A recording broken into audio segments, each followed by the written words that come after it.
बृष्टाचाराच्या पावसाने महाराष्ट्राच्या महायुती सरकारचे वाभाडे बाहेर काढलेले. मोठ्या गोष्टी सरकार करतं, मुख्यमंत्री करतात, उपमुख्यमंत्री करतात, इन्फ्रामॅन म्हणून घेतात. पण मिसिंग लिंक असेल, अटल सेतू असेल, हा मुंबईचा हा दुसरा मार्ग असेल, सागरी मार्ग असेल, जर हे सगळे मार्ग बघितले तर निव्वळ गुत्तेदारांच्या घशात मोठा पैसा घातलेला दिसतो. मोठा भ्रष्टाचार याच्यामध्ये सरकारच्या वतीनं झालेला दिसतो. कारण मिसिंग लिंकच्या वेळेस माननीय मुख्यमंत्री म्हटले तर 240 तासी वेगाने येणारा वारा जरी असला तरी त्याला फेस केला जाईल हा रस्ता, हा मिसिंग लिंक. पण फक्त 90 अशा पद्धतीनं तासी वेगाचा वारा आहे, 240 नाही, फक्त 90. असं असताना मिसिंग लिंकचा पूर्ण गळती लागलेली आहे. त्याचा जो प्रवेशद्वार आहे तिथं मोठ्या प्रमाणावर दरड कोसळलेली आहे. 1 मेला सुरू झालेला हा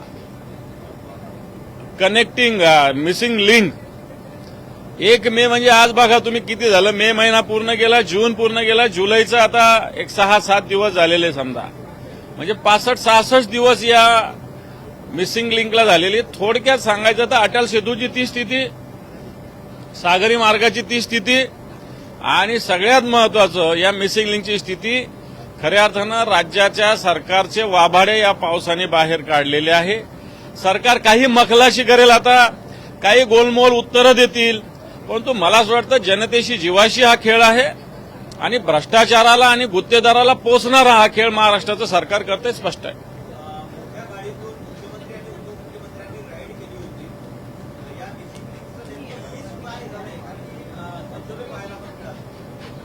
हे पहा, बोगद्यामध्ये धबधबे सुरू आहे, बाहेर नाही, बोगद्यामध्ये धबधबे सुरू आहे. तुमच्या मीडियामध्ये पण दाखवलेले आहे, लोकांनी पण व्हिडिओ केलेले. आता तो मार्ग पूर्णपणे बंद आहे.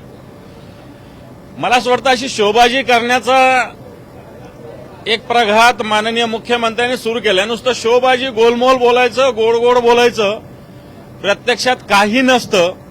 आतमधून सगळा मोठ्या घरचा पोकळ वासा, अशा प्रकारची ग्रामीण भागात म्हणे, असा पोकळ वासा या सरकारने निर्माण केलेला आहे. मराठवाडा वॉटर ग्रीड प्रोजेक्ट संदर्भात त्या तत्कालीन सरकारच्या आणि या सरकारच्या 2 बैठका झाल्या. 4,500 कोटीची तरतूद करण्यात आली, मात्र त्याच्यावर काम पूर्णत्वास नाही गेलं, सुरूही नाही झालं. हे पहा, 4,500ची तरतूद कोणी केली? एस्टिमेट बनवणं म्हणजे काय तरतूद होणं आहे का? अजून याचा 1 इंचही काम पुढे ढकललेलं नाही. एवढ्या मोठ्या प्रकल्पाचा सगळ्यात आधी प्रोजेक्ट रिपोर्ट बनवावा लागेल, सर्वेक्षण करावं लागेल. त्या सर्वेक्षणासाठी सुद्धा पुरेसा निधी अजून आलेला नाही. त्यामुळे या फक्त बाजारात तुरी आहे, बाकी काही नहीं.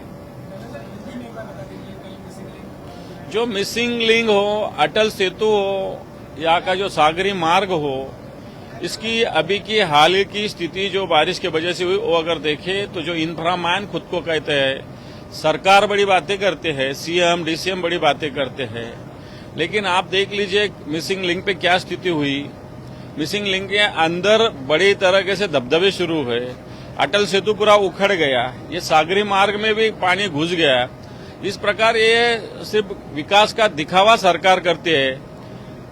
प्रत्यक्ष देखा जाए तो ये विकास का सिर्फ दिखावा है, प्रत्यक्ष विकास कहीं हुआ नहीं. ये सिर्फ भ्रष्टाचार के लिए बड़े बड़े प्रोजेक्ट लाए जाते हैं, भ्रष्टाचार इसमें करोड़ों रुपए का किया जाता है. इस भ्रष्टाचारी कंपनी के माध्यम से भारतीय जनता पार्टी को बड़ी तरह से फंडिंग लिया जाता है. अभी जो मिसिंग लिंक बनाने वाले कंपनी ने 55 करोड़ रुपए के erectile bond Bharatiya Janata party को दिए थे. कैसे क्या दिए है? इसलिए भ्रष्टाचार इसका मूल उद्देश्य है और भ्रष्टाचार की वजह से महाराष्ट्र की जनता का लूट ये सरकार कर रही है. राम मंदिर डोनेशन के चंपत राय हैं, उन्होंने रेजिग्नेशन दिया है. ये देखो, चंपत राय ये भारतीय जनता पार्टी के संगठन मंत्री थे वहां के उत्तर प्रदेश में, और इसमें चंपत राय जो है और जो 2-4 लोग हैं उनका पूरा सहभाग स्पष्ट हुआ है. सिर्फ रिजाइन करने से नहीं होना, इन्होंने माफी मांगनी चाहिए. Thank you.